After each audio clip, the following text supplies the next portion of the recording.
Alors que le Dai Kaioshin subit une écrasante défaite face à Moro, les souvenirs de son passé commencent soudainement à refaire surface dans son esprit. Il revoit alors cette scène gravée dans sa mémoire, Goku prêt à achever le Buu maléfique avec son Genkidama. Cette ultime confrontation où le Saiyan lance sa sphère d'énergie colossale pendant que Buu tente désespérément de la repousser.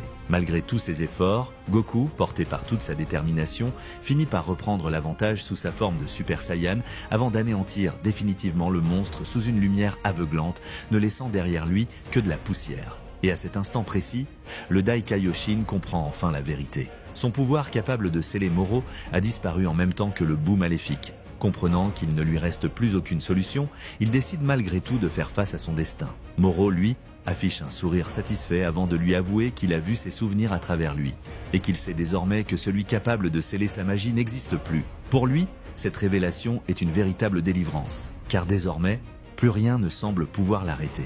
Pendant ce temps, à bord du vaisseau de la patrouille galactique, Vegeta serre les poings de frustration. Il affirme qu'il n'aurait jamais dû compter sur une technique aussi incertaine et que depuis le début, ils auraient dû régler ça par la force. Goku acquiesce immédiatement, reconnaissant que Vegeta a raison. Pour lui, c'est justement une raison de plus d'agir avant qu'il ne soit trop tard. Et au même moment, le vaisseau atteint enfin la zone où se déroule l'affrontement entre Moro et le Dai Kaioshin.